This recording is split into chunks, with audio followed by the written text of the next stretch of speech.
Hello and welcome. In today's video, I want to do something just for just. I've seen a group of women meeting, so I think that we should make something that we can take to them to sell. So we are going to make mandasi or donuts, and this version is one that I've not shown you before. You know, ideas come from all places. We need flour. This is 8 cups of flour, which is equal to a kg of flour. The cup that I'm using is this cup. To this, we are going to add 2 teaspoons of baking powder, goes in there, and 1.5 teaspoons of salt, or you can do 1 teaspoon. It's okay, it depends what type of butter you're using. If you are using salted butter, then you should be wary of the salt. So I'm going to sift that. And then I've started the sifting deliberately because I wanted the salt to go down. Now I'm going to add in yeast. So I put 2 teaspoons of baking powder, but I'm also putting yeast. That's where the secret lies in these ones. So this is a tablespoon of yeast in 1 kg. I'm going to continue to sieve. I'm a strong advocate for sieving because so many things can get into the flour. We don't want objectionable material to end up there, as you can see. So I have some salt there and maybe a bit of yeast remaining in there, but that's not worrisome. Do not affect the recipe. We'll throw this. Now let's go into the mixing. Okay, my basin is almost full.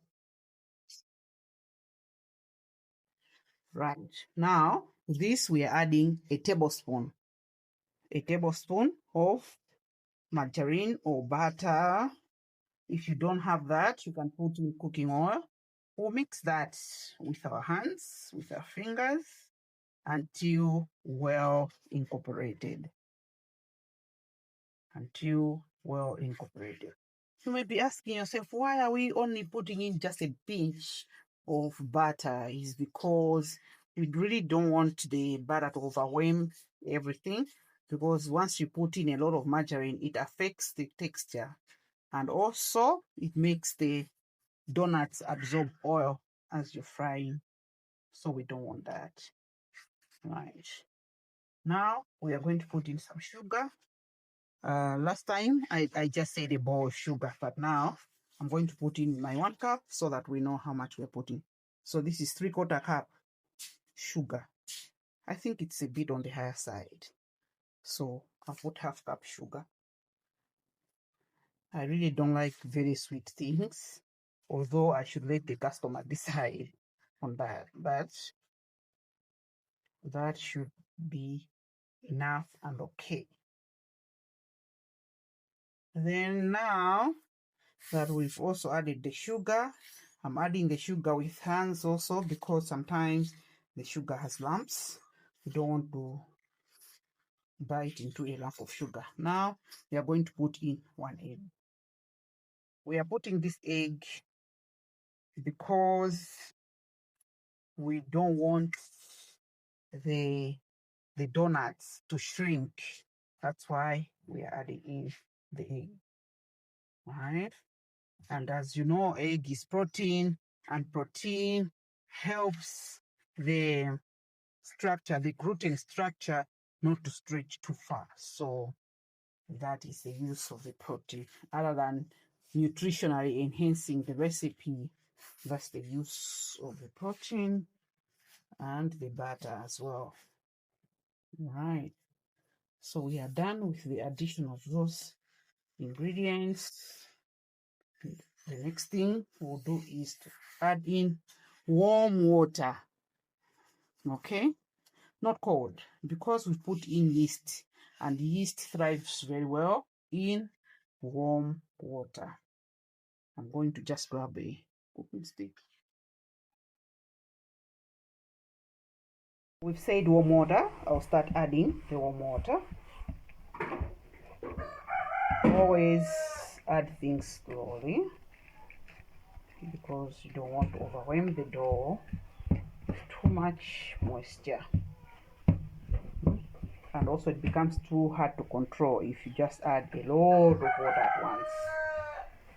Don't mind my chickens, they're making noise. That's part of the homestead. I also raise chickens on this side.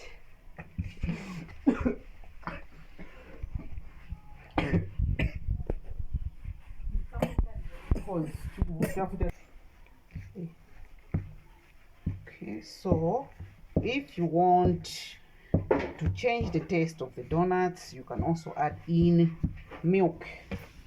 I don't have milk at hand, so water will do. Okay, I started with about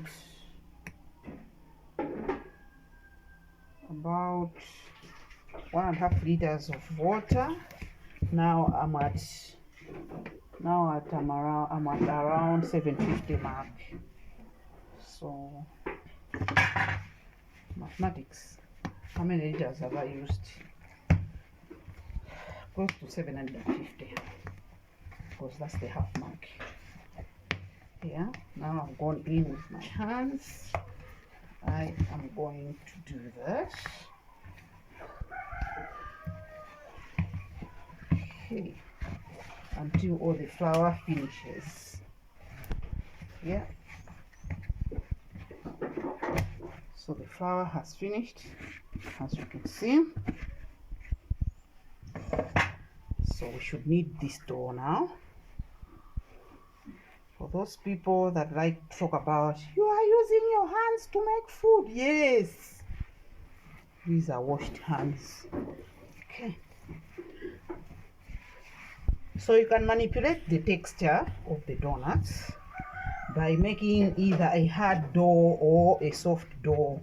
So that will be up to you.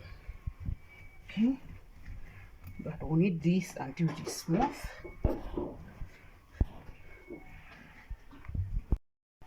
Okay.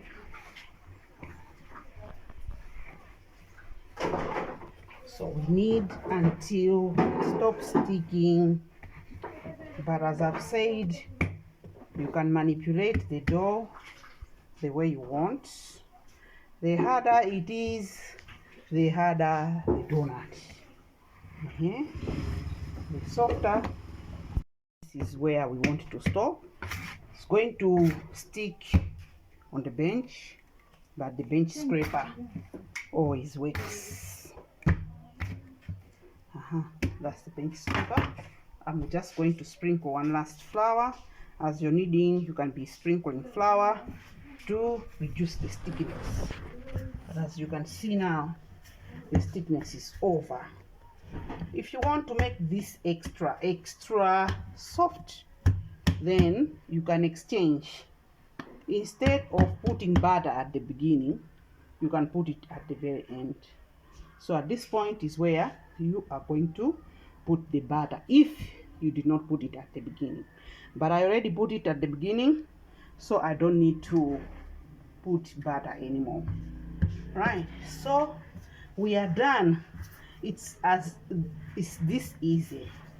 So two things are going to happen when we reach this level. We can leave this to rise. Remember, there is yeast in here. We can leave this to rise, maybe 10 or so minutes, because now it's warmer. We'll leave it to rise, or we'll shape it and leave the donuts to rise. So you can do double proofing or single proofing. I'm going to do single proofing today. Okay, because time is not on my side. I don't want to find the customers gone.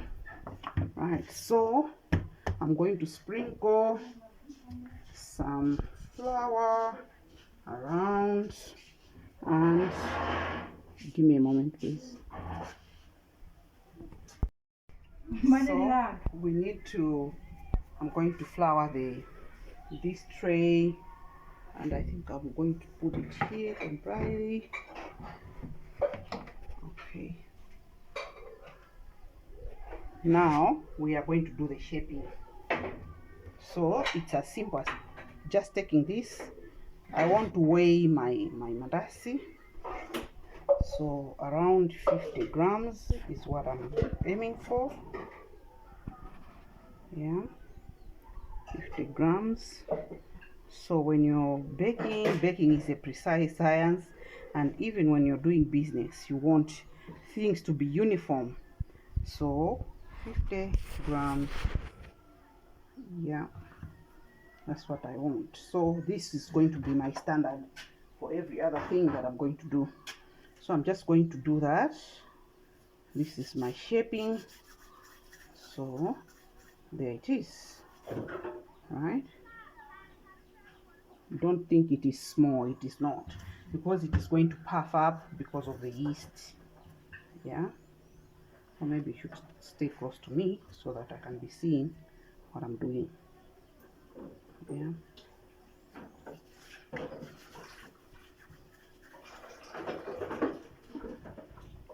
so you'll be dusting your hands so that it doesn't stick in your hands. So you do this until you finish. So because of the yeast, this is going to puff up, and even when we are cooking it, it's also going to, when we are frying it, it will continue to puff. Yeah.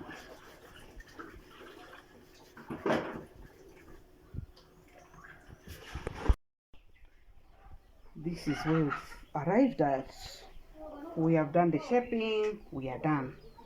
The yield is 1, 2, 3, 4, 5, 6, 7 times 5, that's 35, 36, 37, 38, 39, 40, 41, 42, 43, 44, 45, 46, 47, 48. I think some of these are not 50.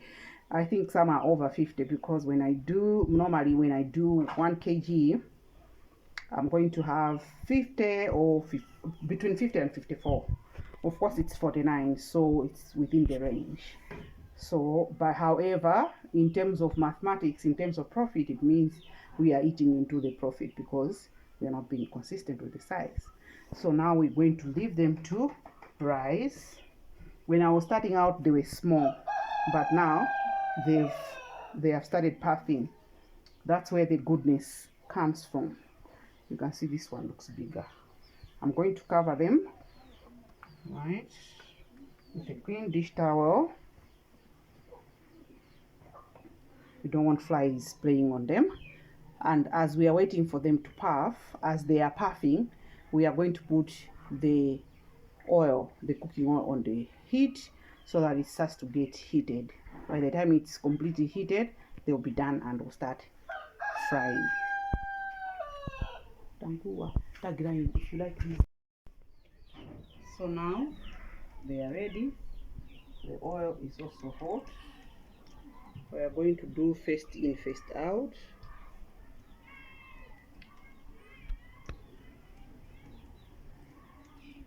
Going to put them in there.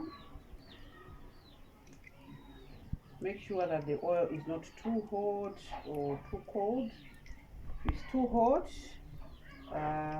they will look like they have cooked outside, but inside they'll be uncooked. When the oil is too cold, then they absorb oil and they are not desirable. So I need to put in some honey so that there's some assorting inside there. I hope you can see them flipping over, doing backflips. Some are sticking, so that's why you see that they are oddly shaped. They are no longer round. The good thing about this pan is it will take as many as, maybe the whole of this 35 can go in at once. Imagine. Okay. So as they are cooking, they'll become buoyant. That's why there are some assorting. I'm turning. Yeah, if my oil was not too hot, I'm praying they don't absorb oil.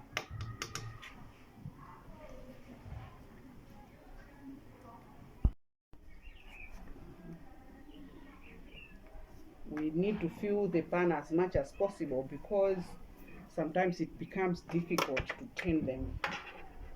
They start rolling. But in the environment, yo. We should take it from there. We have put the donuts in the oil. You can see that my pan is jam packed. That's what we want for these particular round ones. The reason is when you leave it with vacuum, the things just start rolling and becomes difficult to turn. You'll notice that they are cracking. The cracking is good because as it gets heated up, the center of the dough gets heated, it pushes out and then it bursts. This is desirable by some customers because all those nooks and crannies, there is oil that's getting in, and that's the feeling that they like, right? So if you see that yours are cracking up like this, don't get worried. Sometimes you're lucky, you get them to be very smooth.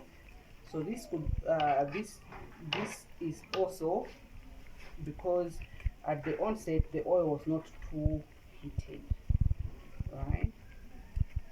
So goodness happening in the pan. Look at this one, the way it is bursting. Very good, very nice, demure. If you like these videos, like, share, subscribe so that we keep on giving you content. Also try out the recipes and let us know how you find using them.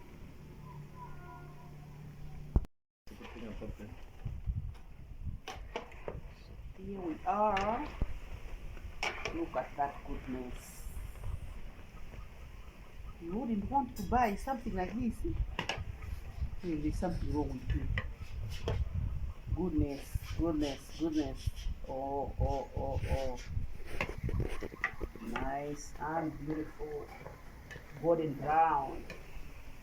Yeah. Because there are too many of them, that's what I'm doing. I want to have them destroyed. They're ready. They're going to put them in here. Take them off. Look at that.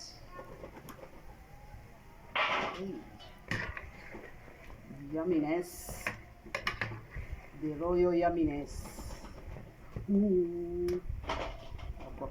Bonus. Wow, I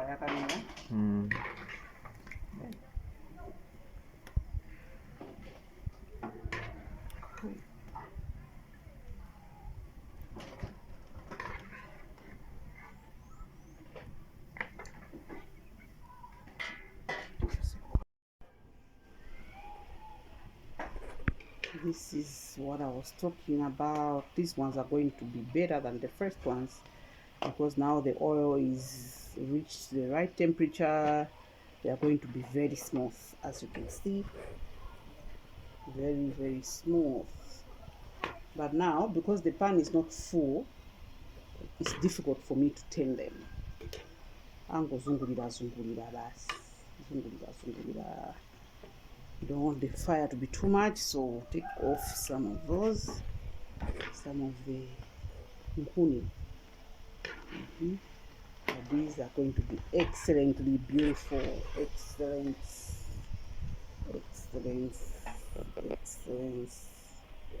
Those are the first ones. That's how they look. I can't wait. Look at how golden. What a beautiful color. I told you previously that they just roll if they are not full in the pan. You can see just rolling. They have too much space to play around. to play around. Yeah. Wow. Can't wait to. I look forward to tasting these. These are almost done. So unlike the first ones, as I said, because in the beginning the oil was not fully hot, it had not reached the temperature that will fry things well. That's why we have some cracked, but here all of them are smooth. Look, very, very smooth. Every one of them. Yeah, I think we are ready to be taken off. So I'm going to take them off. They're doing their friends in there.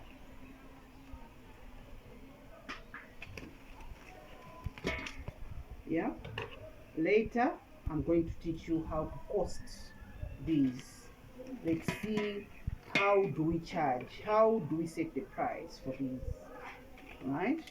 Because sometimes you're just carried away by emotions, or you're too excited and you start putting ridiculous prices, or prices that are just, you're just robbing yourself. You're not making any money, you're just feeding people. So how can we set the price? So we are going to calculate how much it's going to cost us to produce one mandasi or one donut. So if you want to be fancy, then you can put cream inside this one. Yeah, if you've seen those creamed donuts, yeah, then you can put cream inside them and you increase the price also, so it becomes a premium product. So that's why we find that people are selling one donut at 2,500, is because the ingredients that have been put there are much more, they cost more. If you like these videos, like, share, subscribe, tell a friend to tell a friend.